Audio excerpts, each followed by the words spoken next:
Hey, what's up, everyone, and welcome back to Cinematic Reviews, presented by Quantum Podcasts. As always, I will be your host, Chris, and this is a show about all things movies and TV. Well, today we continue our Marvel marathon in preparation for Doomsday with the Hawkeye series, Season 1. Unfortunately, that is the only season that we would probably ever get with Hawkeye, but we can only hope that he returns in Doomsday, Secret Wars, and whatever projects they want to throw him in afterwards.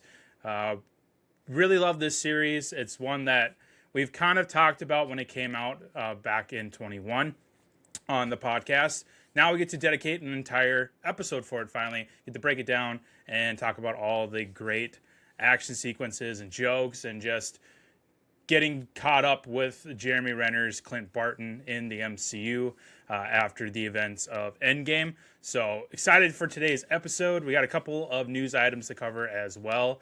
But first, a couple of reminders at the top of the episode. You can watch the show every week at youtube.com/thecinematicreviews. You can also listen to the audio version of every episode on whatever podcast platform you deem worthy. We are around the world, so you can find us on there. Just search for Cinematic Reviews and download, stream, play the episode, support the show. Thanks to everyone for supporting the episode and the show after all these years.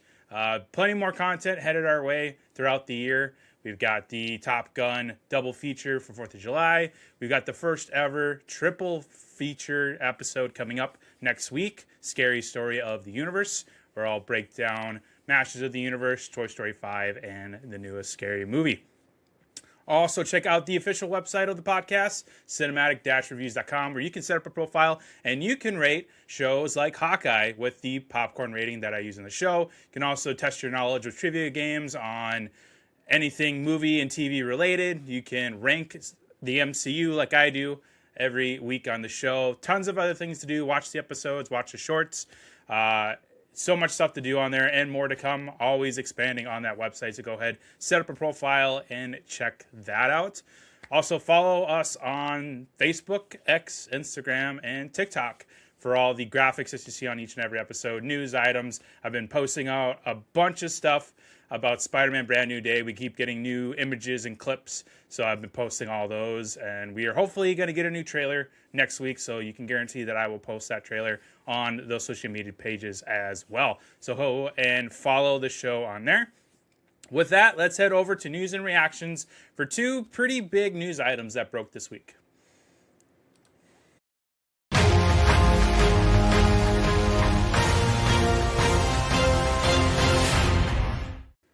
So Super Mario Galaxy has joined the $1 billion club at the box office. It's already on streaming, but it did manage to hit $1 billion.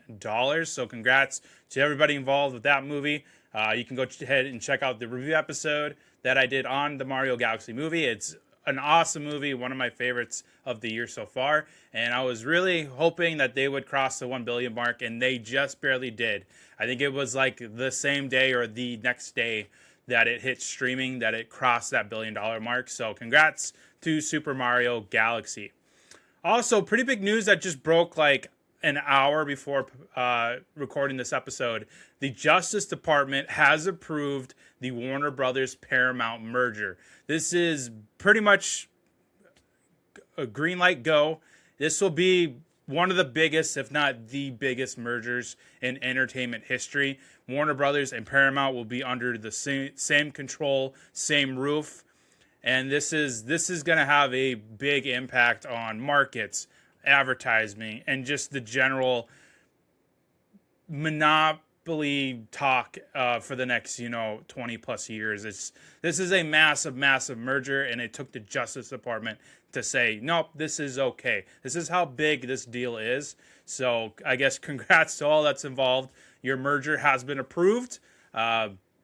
Just don't fuck up Harry Potter or anything underneath these roofs. Like, these are massive IPs. You have the DC Universe, Harry Potter, Lord of the Rings, Game of Thrones. On the Paramount side, you've got Nickelodeon, Mission Impossible, the Scream franchise. Like, there are so many big IPs. This is looking like they're going toe-to-toe with Disney, which Disney has a lot of IP too with, Indiana Jones, Star Wars, Marvel, They have Hulu under their belt, ESPN under their belt. Like, there is a war brewing between the studios, and they're just collecting these studios like Infinity Stones. It's wild to see this become a reality where Warner Brothers and Paramount have merged together to make this massive entity in the Hollywood sphere. And this is wild. So the Justice Department did approve it. What that looks like in the future, does the Paramount Plus app and the HBO Max app become one? We will see what this all entails.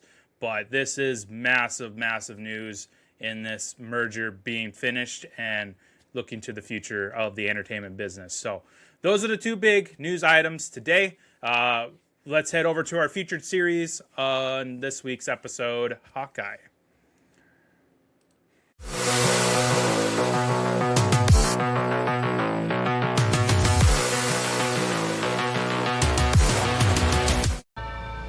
When I wore this suit, I made a whole lot of enemies. You're a Hawkeye. Who the hell are you? Some people have actually called me the world's greatest archer. Are you one of those people? It's the most wonderful. Hey, babe, I should be back in a day or two. Hang on a second. With the kids jingle belling and everyone telling. Things have gotten more complicated. It's the most wonderful time of the year.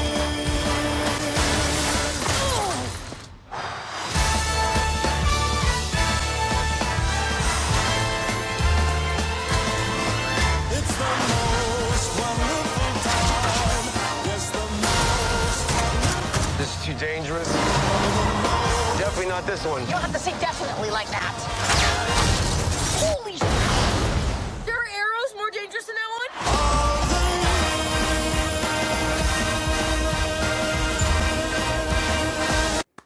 Hawkeye first premiered on November 24th, 2021. This was a week-by-week release. So we got the final episode, I think if I remember right, was like the week of Christmas, which was awesome because this is a Christmas show. It's centered around Christmas. Jeremy Renner is trying to get this mission done so that he can go home, spend Christmas with his family. So the way that they planned this out, the way they marketed it was awesome. This was a show that my brother and my sister watched every week together as kind of like a Christmas tradition when this premiered. It was a fun experience to watch this week to week. One of the very few awesome experiences that I've had with a week-to-week show like this. Like, they could have easily just dropped all 6 episodes. They could have made this into a movie, which we'll talk about that later on. But I think the way that they went about releasing these episodes and leading it up into Christmas was fun. It was a fun experience, and I really, really enjoyed it. The budget was about $150 million total. So pretty about average for these Marvel ones. You're looking at anywhere from 120 to 150 million for these TV shows, depending on how much graphics got to go into it. The actors themselves, Jeremy Renner famously turned down season 2 because he wasn't offered the right amount of money, which we'll talk about for sure on here, because that is a massive, massive piece of why this character hasn't been in our lives more.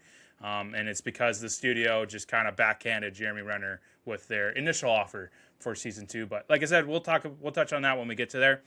Kind of like a brief synopsis of what's going on in this series if you haven't seen it in a while. Like I said, it's surrounded by Christmas. This was like a Marvel's 6-part Christmas special to lead up into Christmas to enjoy with the family. Jeremy Renner returns as Clint Barton, a.k.a. Hawkeye. He's spending, Christmas with his kids in New York as he's kind of wrapping up a mission. They go see the Rogers musical, which we will talk about for sure on here in just a few moments. He ends up meeting Kate Bishop, played by Haley Steinfeld, who kind of gets herself into trouble. She discovers the Ronin suit, who was Hawkeye's alternate ego during the blip. She ends up going up against the tracksuit mafia. Yes, that is a real mafia name in the Marvel universe, and boy, do I have a lot of thoughts on them.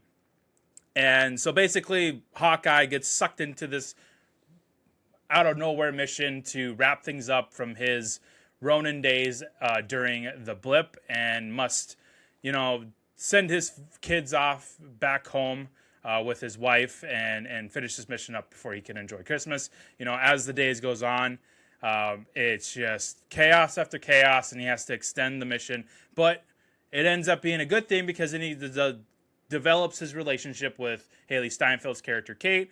They start growing this bond between mentor and apprentice. For one, obviously, Kate Bishop is probably going to take over the Hawkeye mantle. She does in the comics, so makes sense to do that in the Marvel Universe as well. So this is her origin as well as a Hawkeye show. And they did a really good job at balancing the two. One didn't really overshadow the other. I really enjoy Haley Steinfeld as an actress and as a person. Same thing with Jeremy Renner. I love him as a person, love him as an actor. And they had great chemistry together. You could tell that they had a lot of fun making this show on and off the camera. And then they end up running into some other characters that we're familiar with, like Kingpin shows up. We're introduced to Maya, who would eventually become Echo. She gets her own series, and it's just a bunch of chaos trying to just wrap things up from Hawkeye's Ronin days during the blip. And it's just pure chaos. Yelena, Black Widow's sister, comes in to try to kill Clint because she blames him for the death of Natasha. But they end up reconciling at the end, which is awesome. Can't wait to get some more Yelena. Her and Kate Bishop have a really funny relationship together. And it's weird. I just love how Yelena says her full name, Kate Bishop. It's not just Kate, or like Hawkeye Jr. It's Kate Bishop every time. And Florence Pugh is fantastic. I absolutely love her. Yelena is now one of my favorite characters in the whole MCU. I love seeing her pop up, and I hope she gets to team up with Kate more often. I really want a Kate Bishop Spider-Man movie. I think those two would be awesome, and it's also funny because she voices Gwen in the Spider-Verse movies. But I think her and Peter Parker would really be awesome together as partners. I know I've seen some theories over the years that maybe Marvel, if they decide to separate Peter and MJ for sure, does he end up hooking up with Kate Bishop? I mean, I've seen that. I've seen him. I remember when Endgame came out and people started to spread the idea of what if Captain Marvel hooked up with Peter, which I have a lot of issues there. But that would be really cool if Haley Steinfeld and Tom Holland ended up having some kind of short relationship within the MCU, because I think Kate Bishop and Peter Parker have a lot in common. They have a lot of similar personalities to each other, and I think they would complement. So I'm just waiting for Kate Bishop to interact with Peter. It's going to be great. I hope that actually happens. So kind of rounding out the cast some more. Already talked about Clint. Jeremy Renner, absolutely love them. We've been with Hawkeye ever since the first Thor. Jury's out on if he comes back. I hope he pops up in Doomsday and Secret Wars. We could officially get Haley Steinfeld's Kate Bishop taking over. But I hope we get to see Hawkeye at least one more time before we hand the mantle over to Kate Bishop, because I really do love Hawkeye. Age of Ultron, a big reason why I love that movie is because it focuses on Hawkeye, and it shows that he is just an average Joe guy with a family. He has no superpowers. He's got a freaking bow and arrow, and he is fighting aliens from another dimension. He is just one of us if we had a special skill like shooting an arrow and joining the Avengers. So I really, really like the Hawkeye character, and I'm so glad that he got his own series. Wish we would have season 2, but I totally understand Jeremy Renner's reasoning why he turned it down. Haley Steinfeld, absolutely love her. She's one of my favorite actresses now of all time. She's been in so many different projects. Now she's in Marvel. She's in the Spider-Verse universe. She's in the Transformers universe with Bumblebee. She's in the Pitch Perfect universe as one of the Bard and Bellas. She's in so much. She was in Sinners last year and just blew everybody away with her character in there opposite Michael B. Jordan. She's phenomenal. Married to Josh Allen, of course. Sorry, Mom, but He is now taken. My mom's a huge Josh Allen fan, if I haven't mentioned it on the podcast at all. But she's terrific. Excellent singer. She also is a singer. A lot of people seem to forget that she is a phenomenal singer. I absolutely love her music. So just hearts all around for Haley Steinfeld. She's fantastic. I want more of Kate Bishop in the MCU. We're introduced to Maya Lopez, who would eventually be called Echo in her own series and in the comics. She's played by Alaqua Cox. She is actually missing her foot and she is deaf. So that was an interesting way to incorporate that into the character. We get some more sign language and she was great. She doesn't get a whole lot to do in here, but I love her story about how she is set to punish Hawkeye for killing her dad, who was leading this mafia-like group during the blip, and Ronan unfortunately killed him because he was on a list, and now Maya's out for revenge. Her right-hand dude, Kazi, again, doesn't get a whole lot to do. And his ending's kind of weird, where he seems to be like in love with Maya, but then he's ready to kill her because he's just laser focused on serving Kingpin. Like, it's kind of like the Icarus problem I had in the Eternals last week's episode, where it's kind of like you supposedly love these people, but you're going to kill them because of some mission that you're supposed to believe in. It's really weak writing for me, and it's when we get to the popcorn rating, it's why I couldn't quite get this to golden tier, even though I absolutely love this show and it's one of my favorite shows of all of Marvel. But it has a villain problem in this show, and I'll get to that even more in the villain scale. But Kazi is a character that they either needed to redo his ending or just cut him out completely. You know, it'd be tough without Kazi because he's the one that interprets the sign language to Hawkeye and Kate when Maya's talking. But they really needed to do something differently with Kazi's ending. I did not like it. We're also introduced to Eleanor Bishop, Kate's mom, who's played by Vera Farmiga, who is fantastic. You probably know her from the Conjuring universe, but she's been in a bunch of stuff as well. I know her from The Departed as the love interest to both Matt Damon and Leo DiCaprio. But Vera Farmiga joins the MCU finally as Eleanor Bishop, the mother of Kate Bishop. She owns the Bishop Industries. She is with Jack, played by Tony Dalton. Kate Bishop's father unfortunately passed away during the 2012 New York battle, which we get a really cool recreation of that battle from Kate's point of view. And we'll talk about that more because that is definitely in one of the iconic scenes of the show. But so we're introduced to those characters. Elena pops up, played by Florence Pugh, the sister to Natasha. I really like that they incorporated her in there so you can get the Hawkeye-Elena kind of reconciliation over Natasha. And then Kingpin. This was the first time Kingpin showed up in the MCU, bringing him over from the Netflix Daredevil series to Marvel. This was the first time seeing him, played by Vincent D'Onofrio, who is fantastic as Kingpin. Talked about him a lot on the Daredevil episode. He is an incredible actor, and he's so good as Kingpin. He doesn't get a whole lot to do in here, but it's good because it starts to get kind of crowded in here for the villains. Again, when we get to the villain scale, it's going to be a really big point for me to bring up is that it has a villain problem because, one, there's too many, and another, it's just they're poorly written into the show. And I think it's because there's so many. Like, Kingpin probably could have waited to introduce him into the Daredevil show. Like, we didn't necessarily need him to come into the Hawkeye show. Like, I'm great, awesome. I love seeing Vincent D'Onofrio, but I think we could have saved Kingpin's grand entrance in the MCU for the Daredevil show, I think. And I would really want Vincent D'Onofrio to show up in a Spider-Man movie. Like, they need to make it happen. We need Tom Holland to fight Kingpin. And maybe we'll get surprised and he shows up in Brand New Day. But Vincent D'Onofrio, still great as Kingpin. Love him. And then we also get to revisit the Barton family. So we have Laura is married to Clint, played by Linda Cardellini, who I absolutely love. And then we have their kids, Nathaniel, Lila, and Cooper. Nathaniel obviously being when she was pregnant in Age of Ultron. He has now grown up.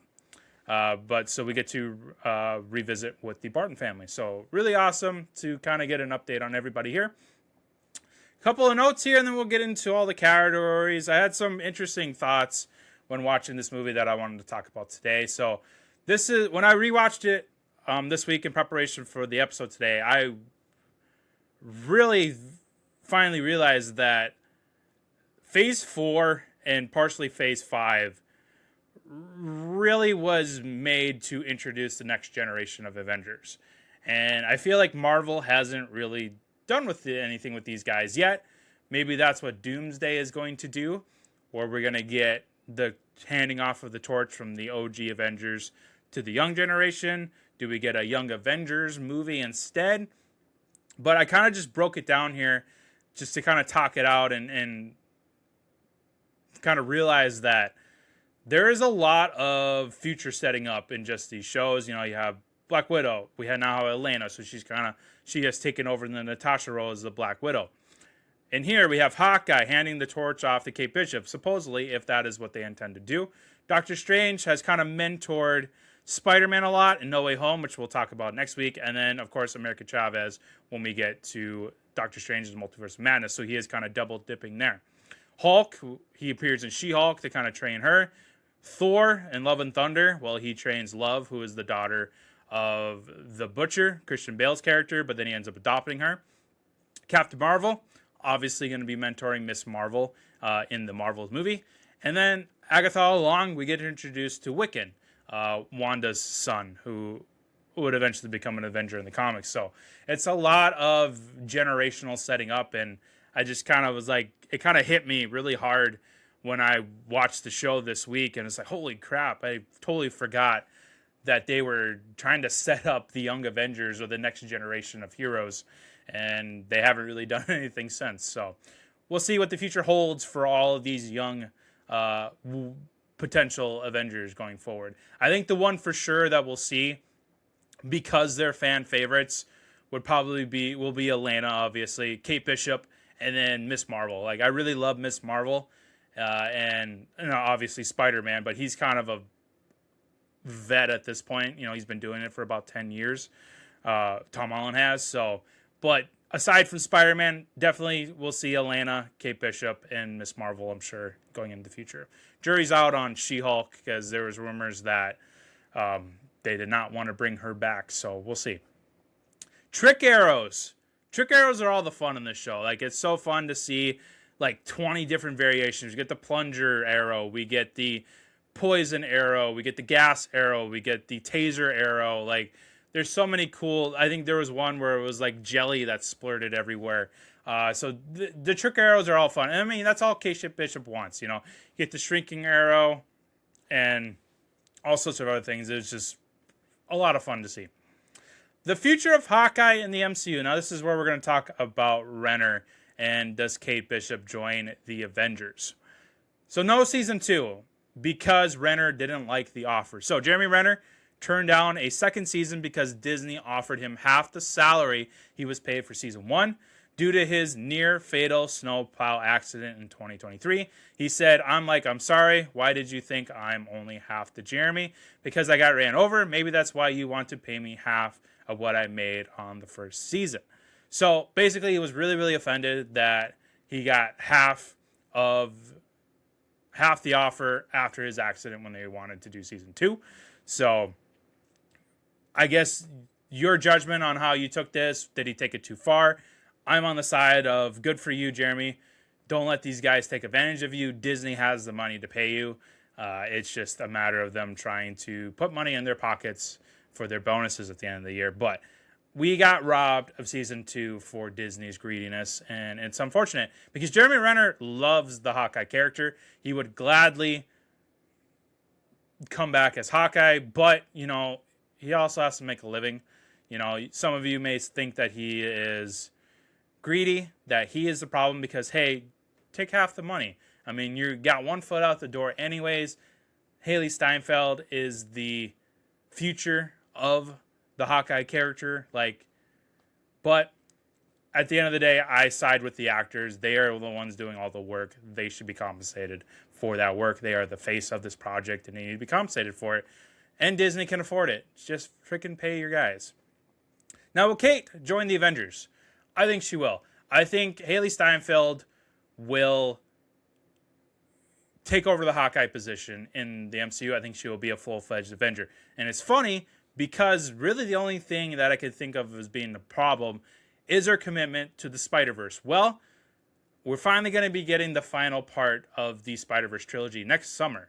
So once that is over, there is no reason why she can't make the MCU her dedicated franchise, just like Tom Holland has. You know, maybe it's just a few appearances in other projects. Maybe it's just only introducing her in the Avengers movies. Maybe she gets a season 2 just on her own. But I think she will join the Avengers and be the permanent replacement for Hawkeye. Will they call her Hawkeye? We'll see. Will they come up with a different name? Probably. I should see what her hero name is in the comics because I am drawing a blank. Because I don't think it is actually Hawkeye is her name in the comics. Okay, so it is. So Hawkeye is what she takes over. She takes over the mantle. Okay, so it's Anthony Mackie situation. I'm not too familiar with the Hawkeye comics. I mean, I know of Kate Bishop. But I guess she, in the comics, she is referred to as Hawkeye.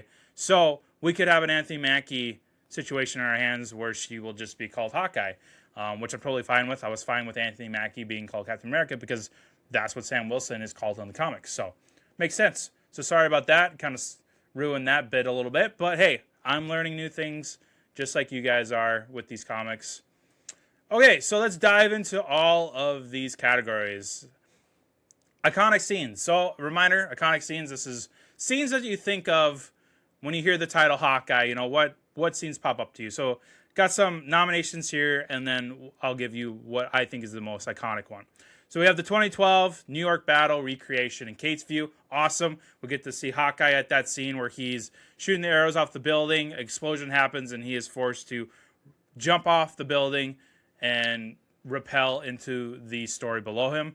Really awesome to see that point of view from Kate's. I love when universes like Marvel will take a big event and in future projects introduce you to characters and how they're connected to that universe. It's really, really awesome. And they did a really, really awesome job at recreating this. It was so cool.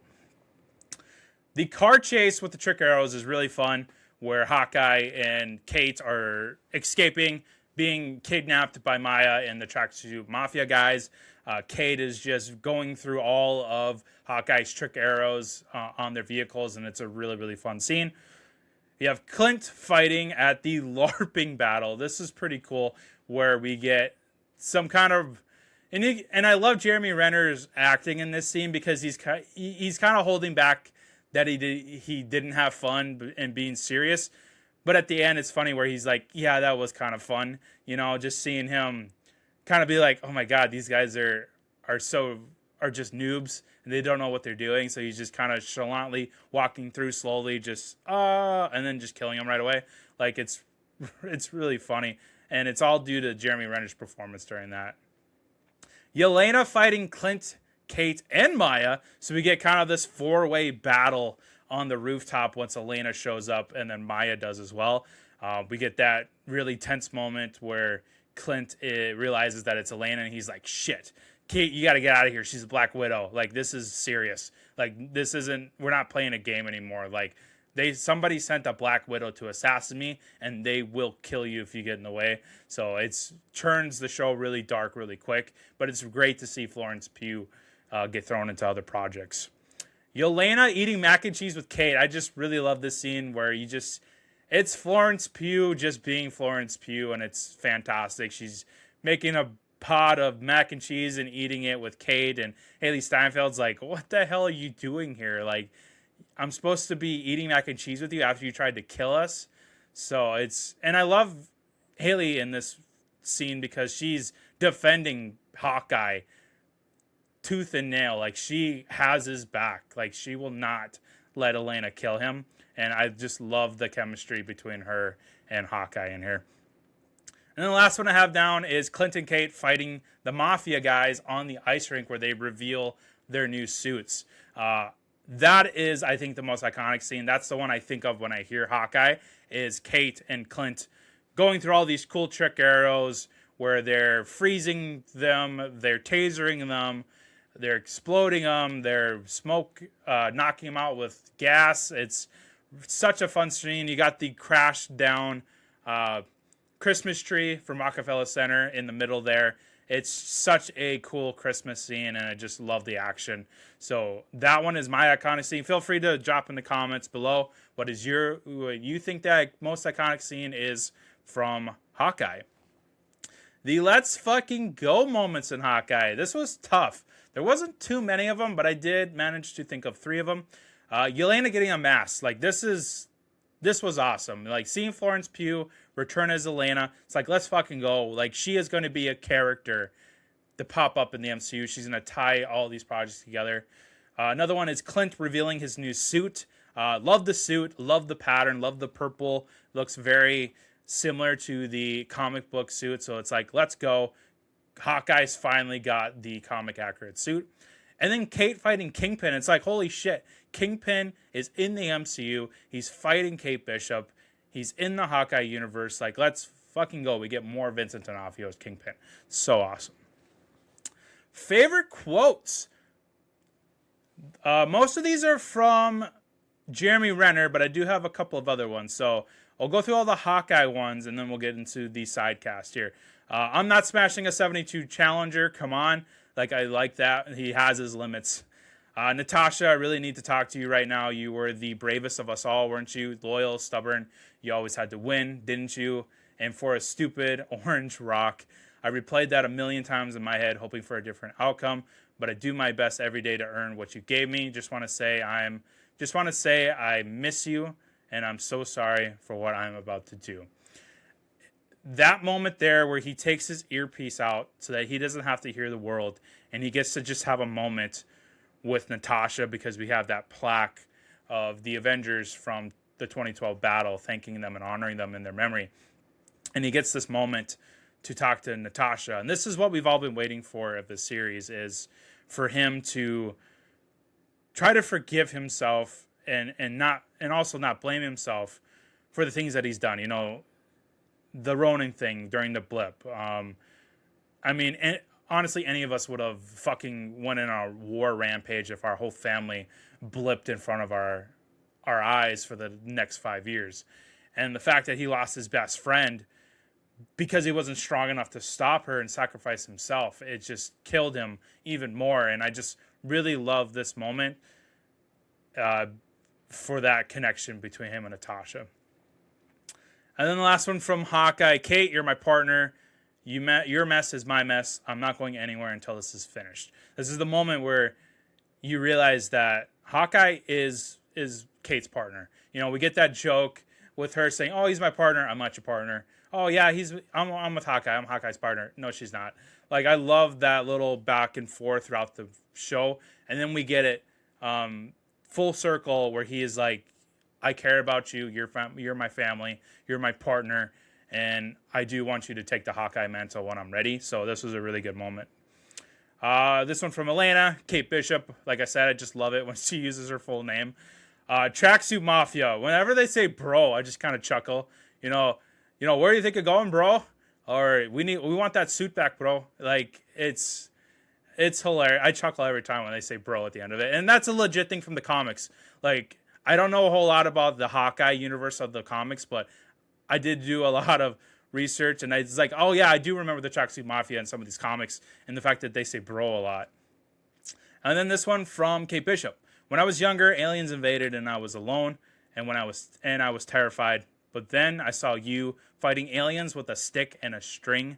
I saw you jump from that building, even though you can't fly, even though you don't have superpowers. And I thought, if he could do that, then I didn't have to be scared. You showed me that being a hero isn't just for people who can fly or shoot lasers out of their hands. It's for anyone who's brave enough to do what's right, no matter the cost. And I really like that moment between her and Hawkeye, because she is she is basically like, you are my idol. Like, you gave me hope in the world that normal people like me, like us, can be heroes. We don't need to turn green and Hulk out. We don't need a magic hammer to save the world. We just have to be brave enough to do the right thing. And I think that's really good life advice.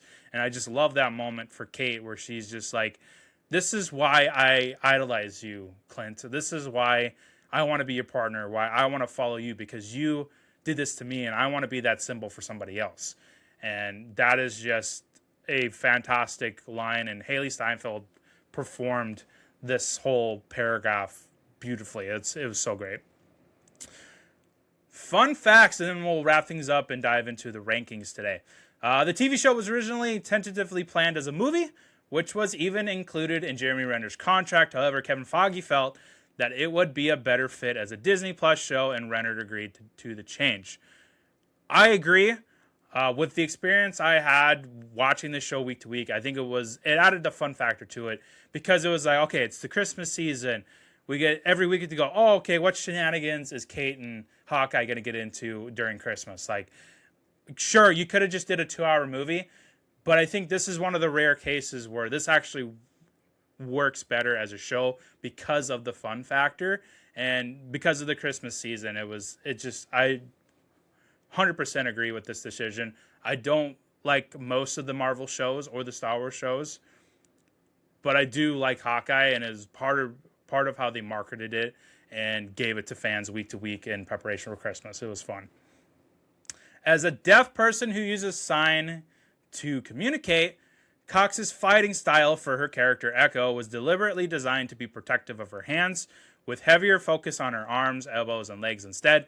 This posed some further complications since she's also missing half a leg, which her fighting movements had to also be adjusted for. So that's cool that they kind of just created the character around her and the fighting style around her. That's really cool. The series is based on the acclaimed Hawkeye comic series by Matt Fraction.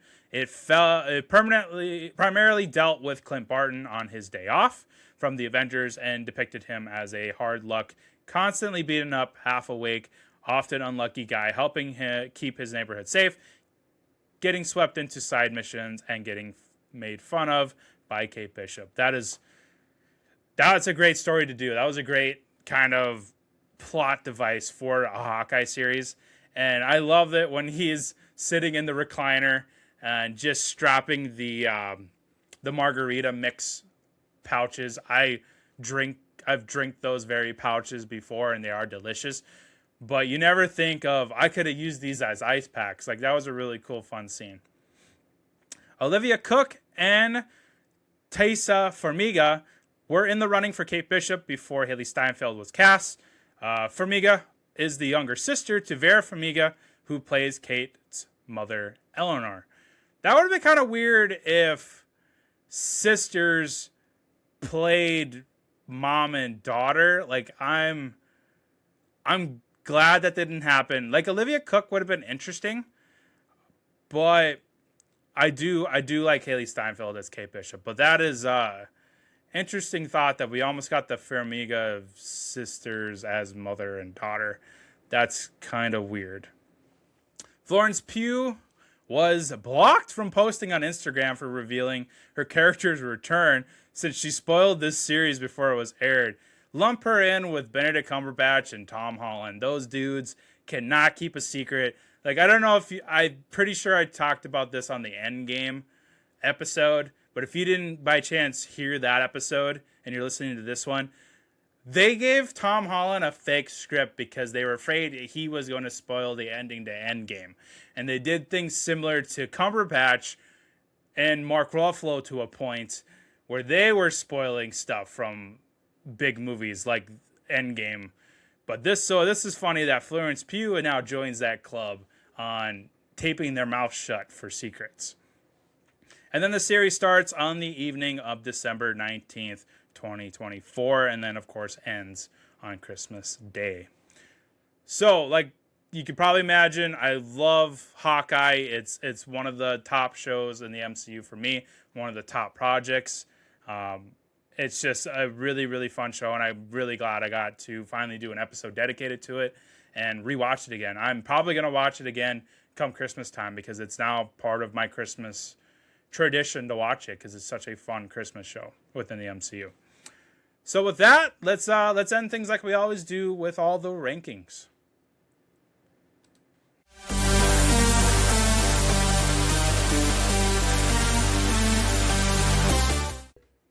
All right, so first up, we'll go through the MCU ranking, then we'll dive into the villain scale, and then we'll wrap it up with the popcorn rating. So let me pull up the MCU ranking list on the Cinematic Reviews website, where you can also rank the universe. Hawkeye comes in at number 14. So looking at what's around it, at number 15, Guardians of the Galaxy Volume 2. The Punisher, One Last Kill at number 16, which we talked about on the Daredevil episode. Iron Man comes at 17. Shang-Chi and the Legend of the Ten Rings comes at 18. 19, Thunderbolts, and 20, Black Panther. So we're looking at what it didn't quite beat. 13, The Fantastic Four, First Steps. Love that film. Can't wait to rewatch it for the MCU marathon. Thor Ragnarok, absolutely love that movie as well. Guardians of the Galaxies, love it at number 11. Daredevil Born Again at number 10. One of my favorite Marvel projects ever. That is why it's in the top 10. So yeah, so Hawkeye, so much fun. I guess we'll see how I feel about the Fantastic Four. Maybe I end up liking Hawkeye more after a rewatch. Maybe it kind of slides into there at number 13. Maybe Guardians of the Galaxy Volume 3 drops a little bit, forcing Hawkeye to move up a little bit. We'll see. There's different chances that it could move up, but I think 14 is where it's going to be at. Still absolutely love it. It's second. Yep, I think it's the second best show the MCU has done behind Daredevil Born Again, of course. It's fantastic. It's got a lot of humor, a lot of great action set pieces. I love the chemistry between Kate and Hawkeye in there. They're one of my favorite duos together. It's just so really good. It's right up there with, I love the Charlie Cox and John Bernthal relationship as Daredevil and Punisher. I love the Cap and Iron Man relationship, of course. I love the Deadpool and Wolverine relationship, of course. I mean, it's up there as one of the top duos for sure. It's just number 14, I think, is where Hawkeye is out of all these shows. So top 15, great show. The villain scale. So a reminder, this is where we look at the performance by the actor, the costume, and the motivation behind it. So villain scale was tricky. So we have Kingpin pop up, we have Kazi, we have Maya, we have the Tracksuit Mafia, and we have Elena. So what I did was I kind of just looked at the show as a whole. Who is the main antagonist of the show? And that is Maya, who is in charge of the Tracksuit Mafia. So we're going to lump those together. We're going to leave out Kingpin. We're going to leave out Yelena. But we'll include Kazi. We'll lump Kazi in with the Tracksuit Mafia guys. But Maya, I think, is the main antagonist because she is the one spearheading this attack for revenge of her father since Ronan killed him during the blip. So I'm giving it 3 Thanos heads. The costumes are fine. The Tracksuit Mafia costumes are actually pretty comic accurate. So I got to give them that. Maya's is kind of just simple street clothes. She eventually starts to get into more tactical gear in her own show, Echo. But, I mean, the costumes were okay. The performances, I really like Cox's performance as Maya. She's great.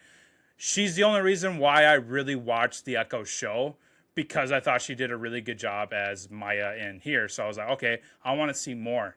I think that show was just poorly written. I don't think it has anything to do with her. Her performance is good. I like her as Maya. So that's what saved it for me in this show too. On why I stuck with 3 instead of going lower is because I really like her performance as Maya. And I don't mind the tracksuit guys. They're ridiculous. But that's what they're supposed to be. They're supposed to be ridiculous. They're supposed to be ridiculous when you hear them say bro at the end of everything. Yeah, bro. It's ridiculous. And so it kind of adds to the fun factor of the show.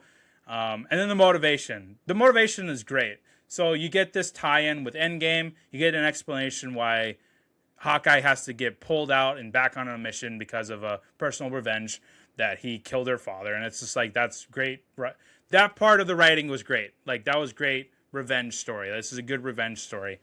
So that's why I landed on 3 Thanos heads with Maya and the Tracksuit Mafia.